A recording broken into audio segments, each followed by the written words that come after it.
Boa noite, igreja. Paz seja convosco. Amém. Mas hoje eu queria falar sobre qual é o DNA dos filhos de Deus. Qual é? Porque, irmãos, se nós nascemos de novo, se nós nascemos de um novo pai, esse novo nascimento também traz um novo DNA. E eu quero compartilhar com você de tantas... A gente poderia ficar aqui várias quartas-feiras lendo várias passagens da Bíblia que nos mostram quais são as características desses filhos de Deus, como nós podemos avaliar, identificar. Mas eu vou falar só 3 hoje, por causa do nosso tempo. A gente vai falar só sobre 3. O DNA dos filhos de Deus. O que é o DNA, gente? Quem já ouviu falar de DNA aí? DNA é... gente, eu decorei, gente. DNA é... enfim. É ácido desoxirribonucleico. Ácido desoxirribonucleico. Fala 3 vezes, pra tu ver. Ácido desoxirribonucleico. É o famoso DNA, viu, Valmir? Rapaz, eu fiquei 3 dias repetindo isso para eu conseguir falar isso aqui hoje. Decorando. O que é o DNA, meus irmãos? O DNA é uma molécula que tem dentro de todo ser humano, ser vivo. E essa molécula contém, olha só, irmãos, instruções genéticas que determinam, coordenam o desenvolvimento e o funcionamento dos seres vivos. O que é o DNA? O DNA é uma molécula, ou milhões de moléculas que tem dentro de você. E essas moléculas determinam, coordenam sua aparência, sua forma de ser, se tem cabelo, se não tem cabelo, se é claro, se é escuro, se é alto, se é magro, se é... enfim, sua personalidade, todas as características, a cor do seu olho, tudo, e até o seu comportamento já vem pré-programado no seu DNA. O seu DNA coordena toda a sua vida, está a genética ali. E olha só, irmãos, como é interessante. Essa molécula, ela também serve para uma coisa. Sabe para quê? Teste de DNA. Ninguém aqui nunca fez teste de DNA? Minha esposa já fez, né? Não, gente, peraí, deixa eu explicar, né, gente? Misericórdia. Tem coisa que sai da minha boca e a minha mente processa e fala, explica. Não comigo, gente. Misericórdia, gente. Não. É que a minha esposa, ela tem 7 irmãs, né? E aí houve alguma questão lá e tal, não é, né? Enfim. Vamos fazer o teste de DNA. Aí fez o teste de DNA. E 7 irmãs eram do mesmo pai. Mas como que funciona o teste de DNA, gente? Sabe como é que funciona? Olha que interessante. Eles pegam o DNA do suposto pai, pegam o DNA do suposto filho e fazem ali uma comparação para procurar, olha que interessante, irmão, quantas vezes esse DNA é igual a esse. Se for diferente, então eles falam, não é filho. Se o DNA do suposto pai é diferente do DNA das características identificadas do suposto filho, então não é filho. Agora, se a gente analisa o pai e a gente analisa o filho e bate o DNA, então a gente pode comprovar, é filho desse pai. E hoje nós vamos analisar 3 características do DNA de um cristão. Que a gente pode pegar o DNA de Deus, porque o DNA de Deus está aqui, amém? Então a gente pega o DNA de Deus e a gente pega aqui o irmão fulano aqui e a gente começa a analisar. Não, eu não vou não, cada um faz uma análise de si mesmo. Examine-se, pois, o homem a si mesmo. Agora, obviamente, irmãos, o nosso estudo de hoje não é para te fazer sentir, puxa vida, então eu não tenho essas características, então eu não sou filho de Deus. Não, porque pode ser que o DNA está aí, mas não está ativado. Se você nasceu de novo e você identificar essas características em você, glória a Deus. Mas se alguma delas você não identificar, você tem que falar, pai, eu preciso trabalhar melhor essas características. Por quê? Porque eu quero parecer com o meu pai. Amém. Pergunta esse irmão que está do seu lado. Você quer se parecer com o seu pai do céu? Hein, irmão? Será que a gente pode conhecer o crente por algumas características? Será, irmãos? Vamos lá. Eu quero compartilhar com você 3 características para nós fazermos um exame de DNA hoje. Você vai sair daqui com o seu exame de DNA, tá bom? Para você saber se você é filho ou não. Primeiro, Romanos, capítulo 8, verso 14. E tudo que nós vamos falar aqui não é nenhuma suposição da minha cabeça, não precisa nem interpretar. Está claro na Bíblia. Romanos 8, 14. O apóstolo Paulo disse assim, olha, todos aqueles que são guiados pelo Espírito de Deus, estes são filhos de Deus. Você sabe que tem um irmão nosso aqui, eu vou falar o nome dele, não tem problema não. O Lisboa. Engraçado que o Lisboa, irmão, ele tem uma característica especial. Depois você pede para ele fazer assim, ó. Esse dedo dele aqui é em 90 graus. Entendeu? Mas não é de tanto mexer no celular, irmão. O dedo dele é assim, ó, tortinho, né? Tortinho para cá, né? Aí, irmãos, o que aconteceu? A Júlia nasceu, né? Lógico, não tinha nenhuma dúvida que a Júlia era a filha dele, lógico. Isabela primeiro, né? Mas, enfim, a gente, por curiosidade, né? Pegamos a mãozinha da Isabela, o dedão dela. Tadinha. Aí nasceu a Júlia. A gente falou, não é possível. Foi só a Isabela, né? Que nasceu com essa bênção da Lisboa, né? Gente, você vê o dedinho da Júlia? O dedinho da Júlia é tortinho assim para dentro, gente. Tortinho. Então você olha para o Douglas, você olha para ela, você fala, não tem como. É filha. Porque há uma característica evidente. Agora, irmãos, Paulo disse o seguinte, aqueles que são guiados pelo Espírito de Deus, estes são filhos de Deus. Isso é tanto uma bênção como uma responsabilidade. Porque isso tanto é a Bíblia dizendo, olha, você tem uma grande bênção. Qual é a bênção? A bênção de saber que se você é filho de Deus, você não precisa ser guiado pelo mundo. Salmo de número 1, quem sabe o que está escrito lá?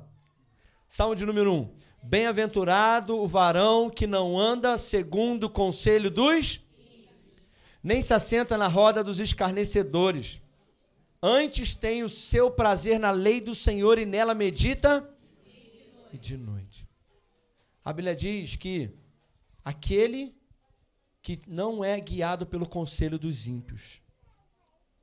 Você sabia que tem crente que é guiado pelo conselho dos ímpios? Você sabia que tem pessoa que é guiado pelo conselho de pessoas que não têm o Espírito Santo? Você sabia que tem pessoas que muitas das vezes até estão na igreja? Porque é verdade. Estar na igreja te dá uma chance muito maior de se tornar um crente. Mas nem sempre estar na igreja te faz um filho de Deus. Mas todos os filhos de Deus que nasceram de novo, eles têm um GPS, eles têm um guia. Na verdade, muito mais do que isso, eles têm um amigo. E esse amigo, ele quer guiar você. Ele quer conduzir você. Às vezes, irmãos, nós achamos que ser crente é uma vida de erros e acertos. Tipo assim, eu vou fazendo, se der certo bem, se não der certo, Deus está no controle. Não, irmãos. A Bíblia diz que aqueles que são guiados pelo Espírito de Deus. O Espírito de Deus, ele quer guiar você. Mas há uma diferença aqui, ó. Quem já teve contato com algum cego aí? Algum deficiente visual? Mas quem? Eu também. A minha avó, já está no céu agora, ela era deficiente visual. E aí, o que acontece? Deixa eu ver aqui, você está mais livre. Vem cá, Sofia, fica em pé, Sofia. Pode usar seu exemplo? Pode, tem certeza? Fica com medo, né, gente? Sei lá, esse pastor doido. A minha avó, quando perdeu a visão, a gente tinha que ajudar ela para tudo, né? Só que eu não sabia ainda como fazer, né? E aí eu comecei a fazer assim com ela, ó, vamos, vó, pra cá, vó, pra cá. E aí ela falou assim, me solta. Você tem que aprender a me guiar. Então, irmãos, eu dava o braço assim para ela, ó, e a gente ia conduzindo. Eu não puxava ela, eu só conduzia ela. Eu guiava. Se ela não quisesse ir, eu também não ia. Mas ela não enxergava, eu enxergava. Então, ela precisava aceitar que eu guiasse ela. Ela precisava permitir que eu conduzisse ela, mas eu não ia arrastar ela. As pessoas pensam, pode sentar, Sofia. As pessoas pensam que o Espírito Santo ele vai te arrastar de qualquer jeito. Se você quiser tomar uma decisão errada, não, Deus não vai permitir, Ele vai permitir. Não, se eu quiser, irmão, quem nunca tomou uma decisão errada aí? Claro que já.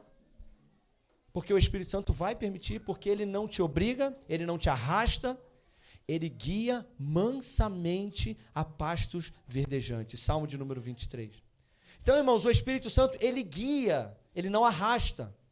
Mas a pergunta é, você, como filho de Deus, você se permite ser guiado pela voz do Espírito Santo, pela condução do Espírito Santo?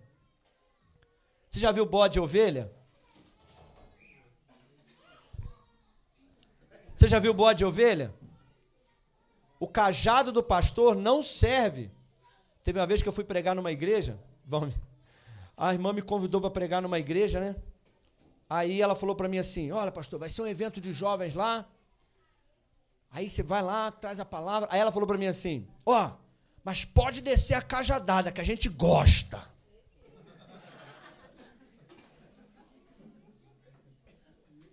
Eu falei, irmã, olha, deixa para lá. Mas no meu interior eu pensei assim, ovelha não gosta de apanhar, só bode. Eu pensei, né? Mas eu falei, eu não vou ofender ela já assim de cara, né? Mas, irmão, bode só vai na marretada, irmão. Você pega assim, ele é teimoso. Mas a ovelha, ela é guiada mansamente. A ovelha, você só dá um... Na verdade, muitas vezes o pastor só... Ela já vem pertinho. Ovelha é mansa. Filhos de Deus são mansos. Não são guiados pelas suas emoções. Filhos de Deus não são guiados pela carne, não são guiados pela sua vontade, mas são guiados pelo Espírito de Deus. Pergunta para esse irmão que está assim, você é ovelha ou bode, irmão?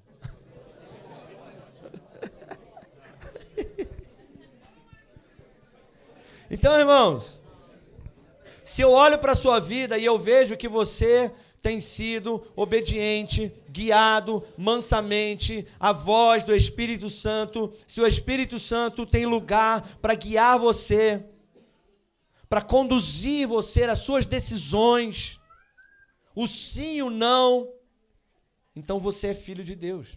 Abre comigo em Isaías, capítulo 41, verso 17. Isaías 41, 17. Irmão, essa igreja aqui não gosta de apanhar, não, amém? Aqui, irmão, aqui só tem ovelha. Se eu for convidar algum pastor para pregar aqui, eu vou convidar e vou falar com ele assim, não bate não, tá? Aqui lá só tem ovelha. Pode falar manso que a gente escuta. Se tiver um outro aí, um perdido outro aí, mas é minoria, entendeu? A maioria é ovelha, amém? Isaías 48, 17, olha que promessa maravilhosa. Assim diz o Senhor.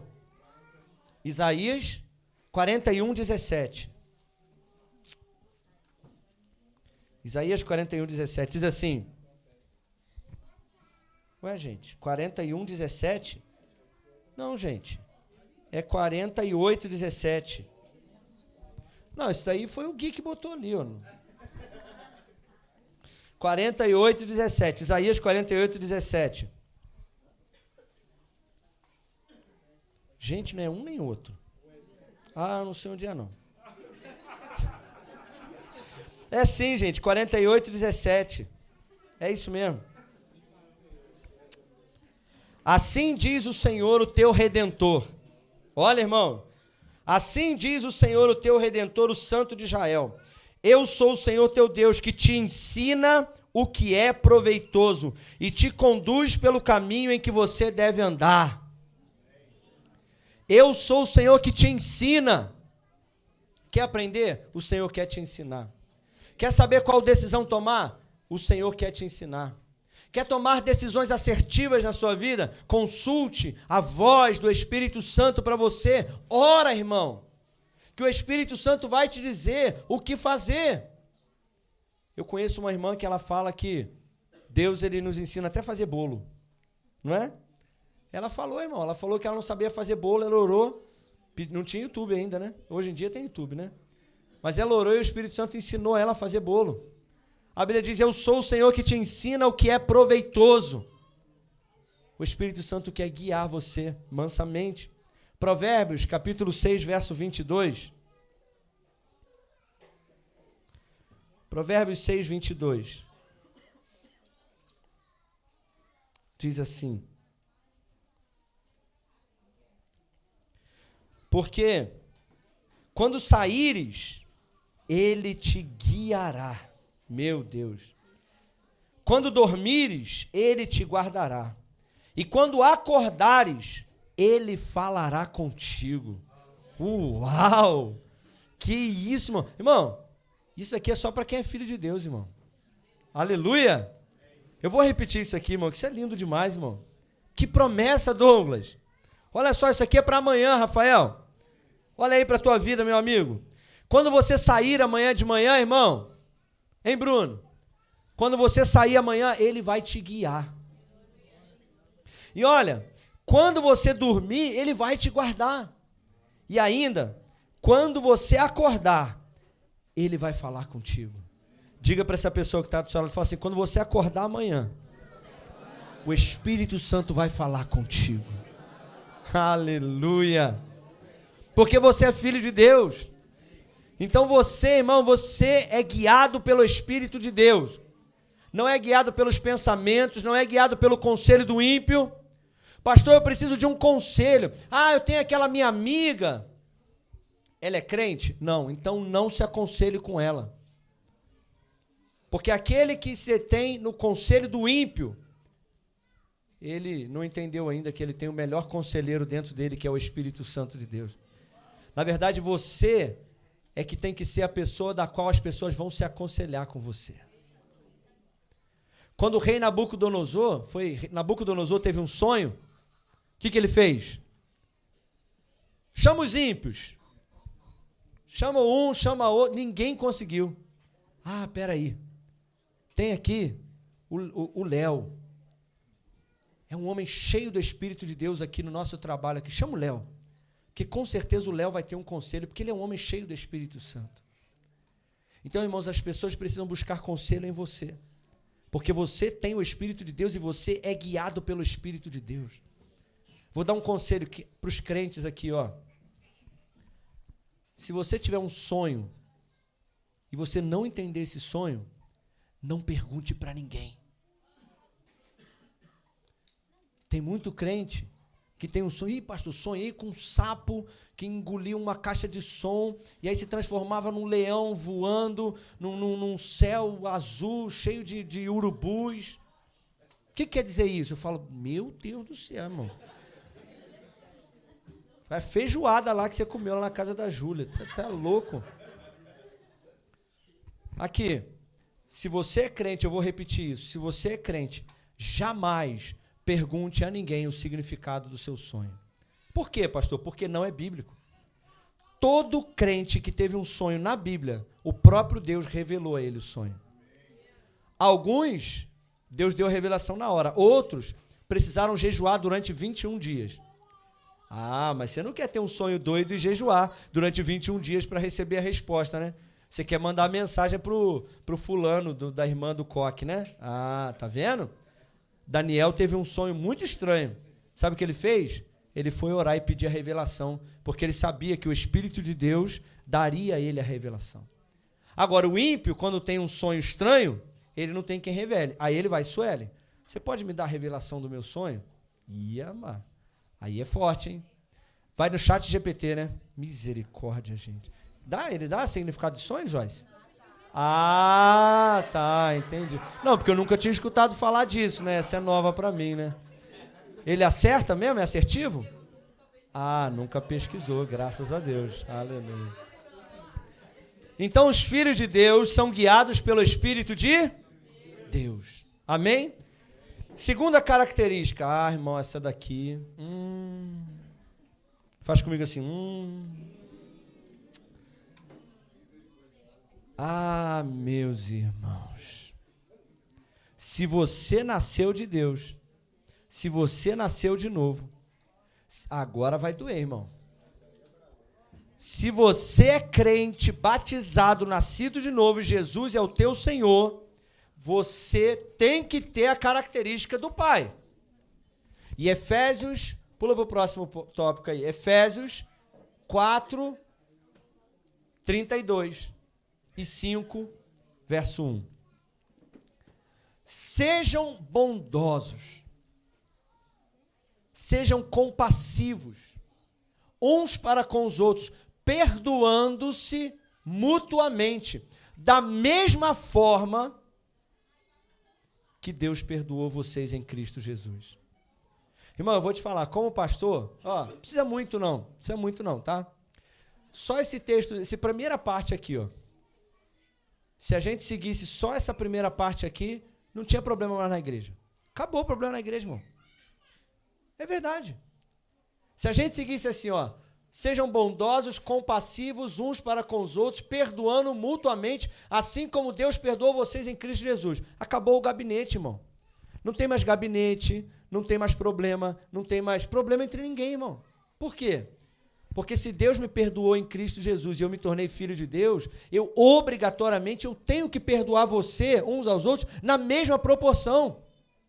E ele ainda diz o seguinte: portanto, sejam imitadores de Deus como filhos amados. Quem é filho de Deus aí diz amém. Amém. Então, irmão, você tem que imitar o seu pai. Como é que eu imito o meu pai? Sendo bondoso, misericordioso e perdoador. Olha, irmãos, vou falar uma coisa muito séria com você aqui agora.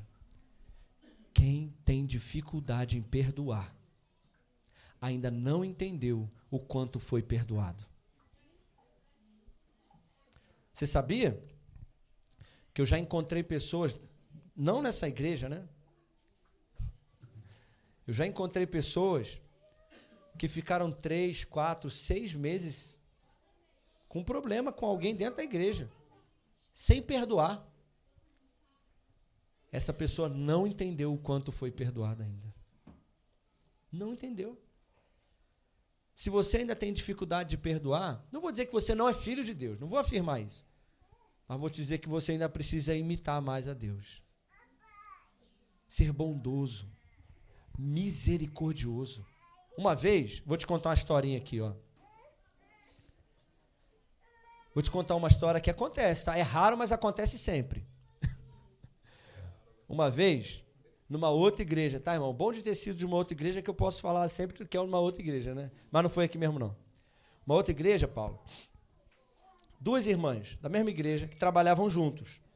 E aí um dia teve uma confraternização do trabalho. As 2 irmãs da mesma igreja foram para a confraternização do trabalho e uma das 2, eu não lembro bem, mas ela deslizou. Eu não sei se ela dançou alguma música lá de forró, sei lá, eu não sei o que ela fez. Ela fez alguma coisa que não cabe a um crente fazer, né? E aí a outra irmã ficou revoltada e começou a fofocar. Sabe a intercessoca? Conhece a intercessoca? Aquele comentário só pra gente orar, sabe? Aí chegou no Paulo, pô, queria comentar um negócio contigo aí, mas só pra gente orar, entendeu? Rapaz, você ficou sabendo, rapaz, a fulana, cara, vacilou lá. Aí o Paulo, que tem um amigo também, rapaz, vou te contar só pra gente orar, cara. A fulana, irmão, quando aquilo chegou em mim, meus amigos, mas eu fiquei tão revoltado, cara. Reuni a turma toda os fofoqueiros não, dos comentadores, né? Botei todo mundo de frente, resolvi o problema. Só que a irmã que foi alvo da fofoca, ela ficou braba. Por quê? Porque não. A fulana que fez a fofoca tem que sofrer uma penalidade. Porque assim, eu lembro claramente. Não, porque eu errei. Mas Deus me perdoou. Mas ela não, ela é um absurdo o que ela fez. Você tá rindo, né, irmão? Que acontece muito, né? Porque quando eu erro, Deus é misericordioso comigo. Mas quando você erra comigo, não, isso é um absurdo. Não quero mais olhar para a tua cara. Mas quando eu erro e eu peço perdão, aí Deus é misericordioso comigo. Mas a Bíblia diz, sejam imitadores do seu Pai. Se você quer misericórdia de Deus, você tem que ser misericordioso também, porque você tem um Pai que é misericordioso. Então você não tem outra opção. Uma vez, já contei isso aqui, uma vez, Mateus, tinha uma irmã me tirando do sério, irmão. E eu assim, eu não sou nada estressado, né? Então para me tirar do sério, né? Ou tem que ser a minha esposa ou Não, brincadeira. Mas para me tirar do sério, tem que se esforçar muito. E aquela irmã me tirou do sério. E eu estava chateado, irmã Carmen. E aí, de repente, no culto, eu fui sentar e ela estava do meu lado assim. Aí eu sentei do lado dela.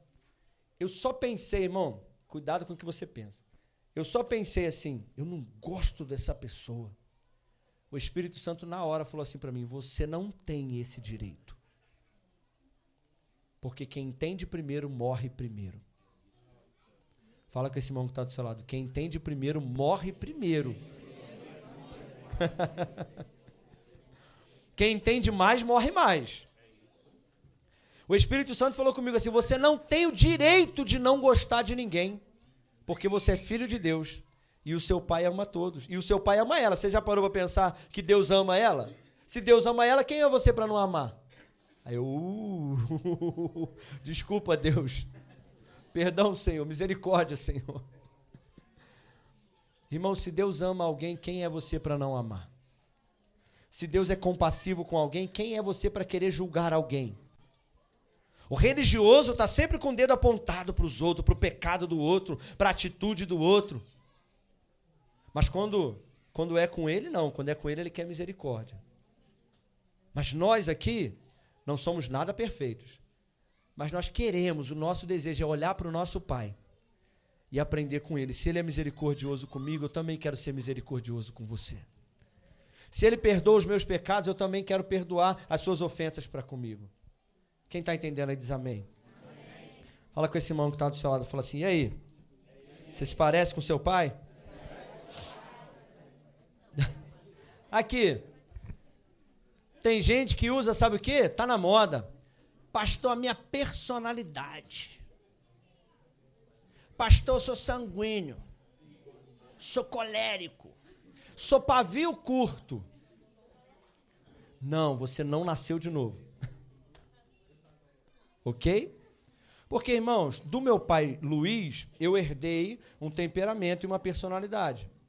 Mas se eu nasci de novo, eu herdei um novo temperamento e uma nova personalidade, da qual o padrão é Jesus.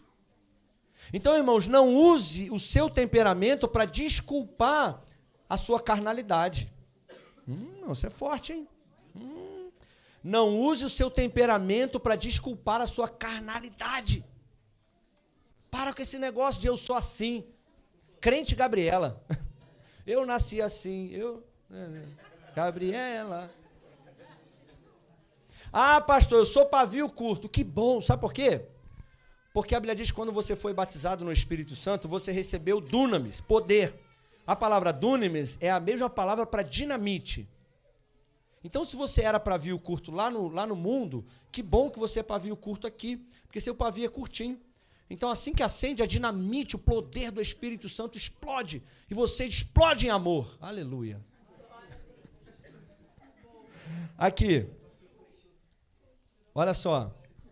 Se eu estiver dirigindo, e eu estou com esse copo aqui no meu colo, e de repente eu dou uma freada, o que acontece com o que está dentro? Vai entornar. Se tiver água e eu der uma freada dentro do carro, vai entornar o quê? Se tiver Coca-Cola? E se tiver café? Ah, não, gente, não pode tornar café, né? Mas entorna. Mas aqui, quando você é balançado, o que está dentro é o que entorna.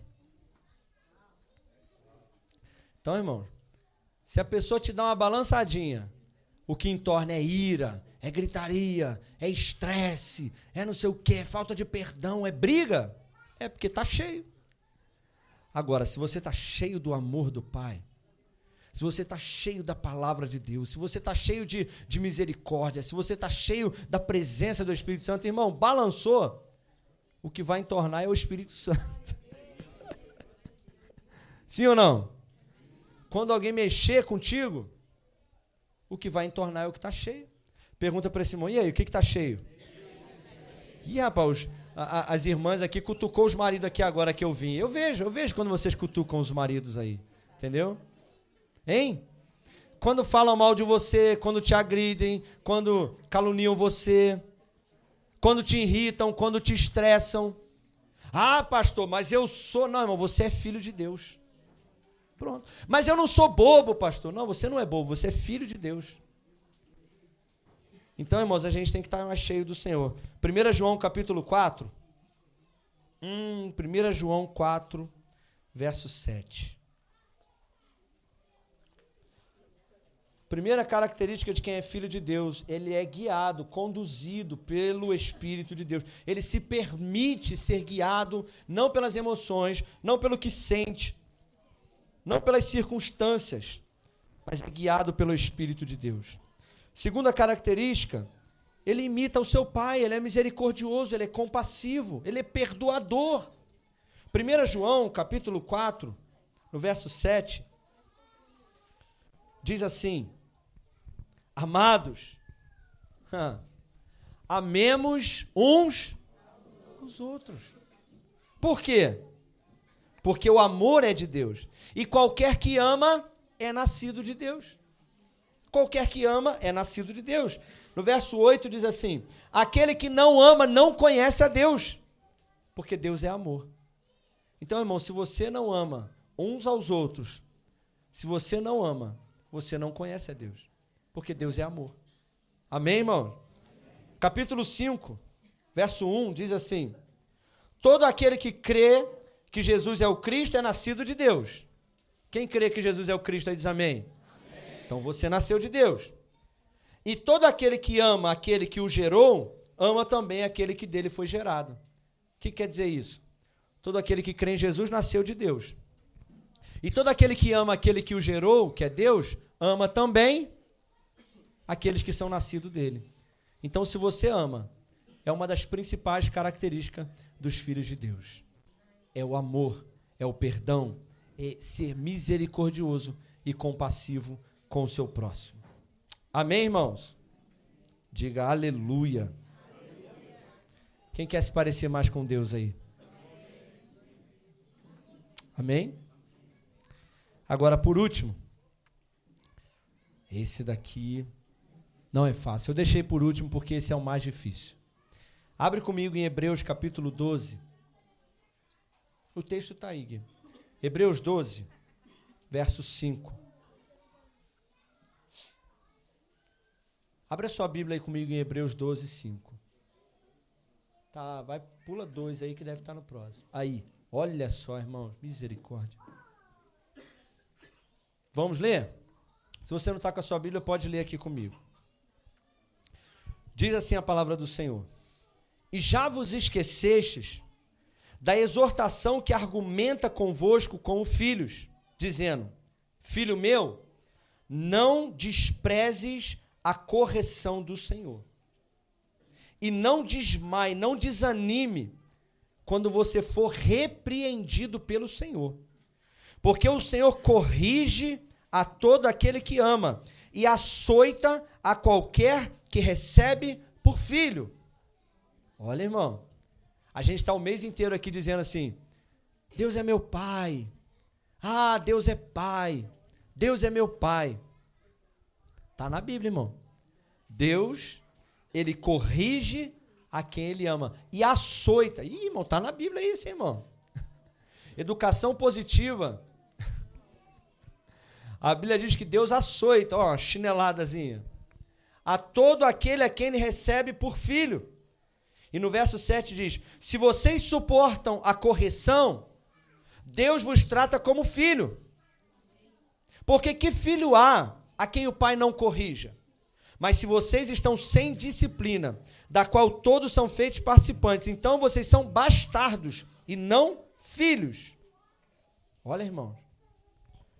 Sabe qual é a terceira característica de um filho de Deus? Ele aceita e busca a correção. Eu te pergunto nessa noite, para a gente finalizar aqui, como que é o teu coração? O amor, o consolo, a ajuda, tudo isso você aceita, mas e a correção? Porque nós somos guiados pelo Espírito de Deus, mas existe um momento em que nós precisamos ser corrigidos pelo Espírito de Deus.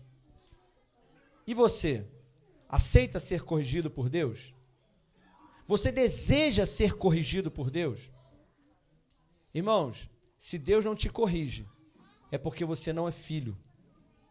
Mas se você é filho, Deus te corrige porque Ele te ama. E tem gente, irmão, que fica bicudo quando é corrigido. Mas, na verdade, a correção é uma expressão de amor. Por isso, aqui na igreja, a gente tem um costume. Quando a gente vai corrigir alguém, a gente fala o seguinte, ó, puxa, querido, tem um presente para você. Trouxe um presente para tu. Fala, pastor, senta aí. A gente vai conversar. Aí a gente corrige. Ah, pastor, mas cadê o presente? Irmão, quer presente melhor que esse? A minha maior expressão de amor por você é te corrigir. Eu vou falar como teu pastor. Escuta o que eu vou te falar. Quando eu parar, já teve gente que entrou em crise aqui com isso, né? Mas quando eu parar de te corrigir, quer dizer que eu já desisti de você, irmão. Deus só corrige quem Ele ama. Então, irmãos, quanto mais Deus te corrige, quanto mais Deus te alinha, quanto mais Deus usa as circunstâncias e as pessoas e tudo para te corrigir, você tem que dizer assim, aleluia, Deus, obrigado, Senhor, porque eu sou tão amado. Ah, Senhor, essa correção aqui doeu, hein? Deus pode te corrigir, irmão? Sim ou não? Agora, eu quero te falar uma coisa. Como que Deus nos corrige? Pula o próximo slide aí para a gente encerrar aqui. Olha, eu quero te dar... Vai para o próximo. Ah lá. Não vou nem demorar muito. Mas olha, tem níveis, tá? Tem níveis. Como que Deus nos corrige? Primeiro, a primeira forma de... E é a principal, Sueli. Primeiro lugar, Ele quer te corrigir através do Espírito Santo, mansamente, falando dentro de você, você ouvindo, entendendo e se arrependendo. Pronto. Ouviu, entendeu, se arrependeu. Pronto, é o Espírito Santo te conduzindo no seu interior. Mas agora, às vezes, nós não ouvimos a voz do Espírito Santo. E se Ele não pode te corrigir através do Espírito Santo, Ele passa para o próximo nível. O próximo nível é quando Deus usa pessoas. O próximo nível é quando o pastor te chama para te dar um presente. Olha, se eu te chamar para te dar um presente é porque você não ouviu o Espírito Santo antes. Se eu tiver que te corrigir, com certeza o Espírito Santo já tentou e você não ouviu. Então ele vai me usar. Fala, vai lá, João. Pega na orelha do Lisboa. Aí, se você não ouve as pessoas... Se você não ouve, não precisa ser só o pastor, não. Às vezes Deus vai usar uma criança para te corrigir. Rapaz, Deus já usou o Abner para me corrigir, Valmir. Meu Deus do céu, às vezes dentro do carro, do nada. Criança. Irmão. Aí eu falava, amém, Espírito Santo, obrigado. Ele usou uma mula, né, para corrigir o profeta. Às vezes Deus usa umas mulas por aí, irmão. Mas por que Deus usa uma mula? Porque o profeta não ouviu a voz do Senhor. Então, se você não ouve a voz do Senhor, Deus usa uma mula. Uma mulinha. Mas se você não ouve nem o Espírito Santo, nem as pessoas, Deus usa circunstâncias. Às vezes Deus vai tirar alguma coisa. Às vezes Deus vai apertar alguma coisa. Sabe o que está em Deuteronômio 8:2? Anota aí e lê em casa. Deus disse o seguinte, eu te conduzi pelo deserto, eu te fiz passar fome. Eu te fiz, não foi o diabo não. Para provar o teu coração e te ensinar uma lição. Então, às vezes, Deus vai usar circunstâncias. E por último, esse daqui é o último dos últimos. 1 Coríntios 11, verso 30, Paulo disse o seguinte, é por isso que tem muitos no meio de vocês que estão fracos, doentes e muitos que já dormiram. Sabe por quê? Porque se vocês julgassem a vocês mesmos, vocês não seriam julgados pelo Senhor. Mas quando vocês são julgados pelo Senhor, ele faz isso para não condenar vocês com o mundo. Então, às vezes, a frieza espiritual não é o diabo, não. Às vezes é Deus tirando de dentro de você aquela força espiritual para você poder buscar Ele e se arrepender e voltar para o caminho. Então, irmãos, o Espírito Santo quer nos corrigir como filhos. Mas que nós sejamos lá no primeiro, que a palavra te corrija. Que a voz doce e suave do Espírito Santo te corrija. E se você não conseguir ouvir, que pelo menos você ouça as pessoas que te amam. Para você não precisar ser corrigido pelas circunstâncias duras. E muitas das vezes, pela frieza e pela morte espiritual. Amém, irmãos? Seja um filho ensinável. Fala com esse irmão que está do seu lado. Seja um filho ensinável. Amém? Então vamos parar por aqui hoje. Mas olha, eu não vou olhar para você não. Mas você olha para você. Você é um crente, em primeiro lugar, guiado pelo Espírito Santo? Ou você precisa melhorar nisso? Você é misericordioso, compassivo e perdoa com facilidade? Ou tem que melhorar nisso? Você é corrigível e é ensinável? Ou você tem que melhorar nisso? Porque que as pessoas olhem para você, irmão, e falem o seguinte: rapaz, eu vejo Deus na sua vida. Pelas suas atitudes, eu vejo o Pai na sua vida. Amém, irmãos? Se coloca de pé no seu lugar.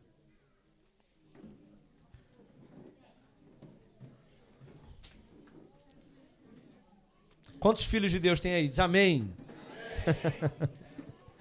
Aleluia.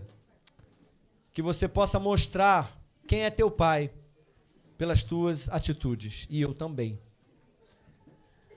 E só pra gente. Quem é casado aí diz amém. Amém. Vou te falar. Sabe quem é a primeira pessoa aqui, vem cá. A primeira pessoa que tem que ver se você é de fato um filho de Deus, aqui, Sabe o que eu descobri da minha esposa, Léo? Eu descobri uma coisa, irmão, que ela não se admira com grandes manifestações de poder. Eu posso chegar em casa e falar assim: amor, você não sabe, fui pregar numa igreja aí, 3 aleijados voltaram a andar, 1 cego, e no final ainda ressuscitei um morto que levaram lá. Coisa incrível. Ela vai falar: uau, e o lixo? Já levou para fora?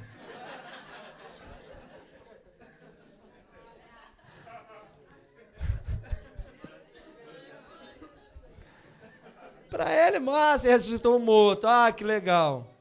Mas e o lixo?